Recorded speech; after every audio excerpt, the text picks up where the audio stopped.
लें भी वही हुआ ना जिसका डर था। पहले लाहौर बदनाम था कि वहाँ पर गधों का गोश्त जो है वो मार्केटों में फ़रोख्त होता है, टिक्के और कबाब बनाकर डिफरेंट मार्केटों के अंदर सेल किया जाता था।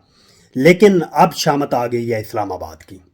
वहाँ से फूड अथॉरिटी ने तकरीबन 45 मन गधे का गोश्त जो है ना वो ट्रेस किया है, और वहाँ पर टीमें पहुँची हैं, और वहाँ पर जो शख्स पाया गया वो गैर मुल्की शख्स था। उसकी अभी प्रॉपर शनाख्त जो है वो नहीं बताएगी, उसका नाम क्या है, वो किस कंट्री से बिलोंग करता है।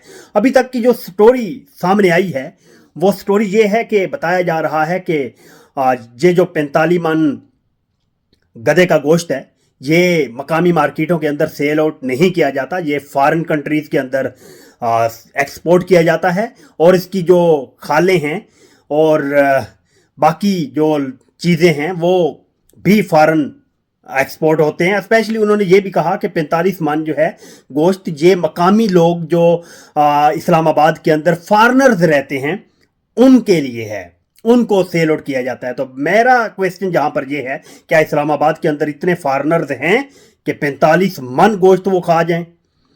ऐसा नहीं है, यह मकामी मार्केटों के अंदर खिलाया जा रहा था। और आप देख लीजिएगा प्रॉपर, अगर इन्वेस्टिगेशन हुई, चोर पकड़ा गया, तो आप देख लीजिएगा कि इसके पीछे कोई बड़ा मगरमच्छ होगा, कोई बड़ी मछली होगी पाकिस्तान की जो ये बिजनेस करवा रही थी और सामने फॉरेनर बिठाया हुआ था। तो ये इंतहा दर्जे की भयानक हरकत है।